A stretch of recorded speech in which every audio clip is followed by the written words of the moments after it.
Web3 crew, ako po ay napakaswerte dahil isa po sa mga speakers ang ating kasama today. I said I'm very lucky to have one of our speakers. You know, I am with Mr. Jake Seltzer from Amethyst Tokenized asset platform. Can you tell us more about your company and what do you guys specialize on? Yeah, absolutely. We are a security token exchange. So we specialize in RWAs. Our goal is to tokenize about $500 million in RWAs across Southeast Asia and the Middle East. We specialize in things such as equity representations, commodities, and real estate. So let's talk about the event first. Do you always go to this class of event? I try to get to as many as possible. So it just came from Token 2049. And yeah, I mean, anytime we can have the opportunity to speak and meet and network is always a pleasure. So definitely try to make it to as many events as possible and get to meet great companies like yourself and do these. So yeah, definitely. Okay, let's go back to the question. Yes. How can blockchain technology be leveraged to enhance the security and transparency of global supply chains? And what challenges need to be addressed for its widespread adoption? I think we're seeing a lot between the layer ones and the layer twos. And so I think we're seeing a lot with consumer protections and regulations. So we need to sort of look at centralized versus decentralized control functions within blockchain. So I think Ethereum is a great example where you're sort of seeing a layer one technology that's being leveraged in a way to where it's the baseline technology. And so we're seeing a lot of adoption for that. Ethereum has massive amounts of community. And then we're seeing layer two solutions being built on top of these layer ones. And so we're seeing major growth within this sector because it's becoming much cheaper, much more affordable.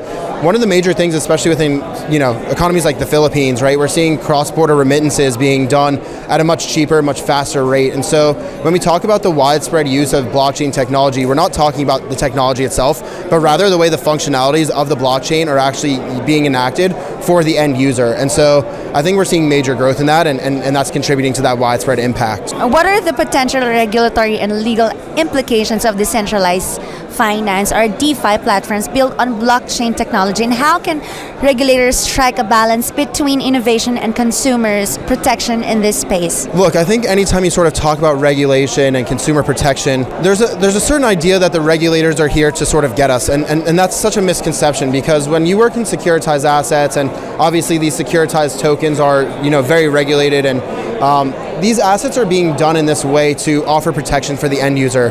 And so when we talk about these sort of legal woes and we talk about, regulation being moved into the future and different things, I think the onus is on us to kind of mature as a space and say, hey, look, this is how we move forward. This is how we sort of bring adoption to, your mom, your dad, how do we bring in people who are 30 plus, 40 plus who don't quite understand these technologies, and that really starts with appropriate regulation and creating a safe environment to sort of purchase these assets and creating liquid markets. And so I think without regulation and without this sort of balance, this space will never continue to sort of adopt. And so I think on us, we really need to sort of focus, and a lot of thought leaders in the space and a lot of people who we consider to be very highly regarded in the space are working with the regulators to do just that. Do you have any advice for our viewers who's not even familiar about Web3? Yeah, I think it starts with researching the product, right? So understanding what it is you're investing in. I think a lot of people buy into the hype and a lot of people buy into the trends, right? So we've seen it with Dogecoin, we've seen it with PFP NFTs where, there's a lot of hype surrounding it, and so you buy in and, a few weeks later it hits zero. And so I think there needs to be, a realization in the space of what assets you're sort of purchasing. So whether that's real estate, whether that's commodities, right? So understanding the product you're purchasing and in tune with that, understanding how your investment, creating an exit strategy for yourself, right? You never be the one wanting to hold the bag. So find exit points within there, or if it's a long-term investment for you, find that point of investment to where you say, hey, look, this is my point in the strategy where we look to potentially exit. So research the products you're, investing into and find your exit strategy in a way that makes you profitable or creates an asset for you that you can hold long-term that adds value to your portfolio. Okay, one last question. What do you think is the future of money? Central bank digital currencies. I think we're going to see an explosion between like ECNYs, and we're going to see an explosion between a lot of these countries. I think we're going to see the demise of stablecoins. I think at this time next year, we'll probably be talking about how USDT is struggling in terms of liquidity. I think we're going to be discussing, a lot of these different like BUSD. We've already kind of seen that happen. So as central governments and as CBDCs continue to sort of come to fruition of the market, I believe that is the future of money, where there will be some sort of governmental control while also leveraging blockchain technology. All right, thank you so much. Thank you. Mga Web3 crew, more of it dito lang yan sa FOMO, the future of money.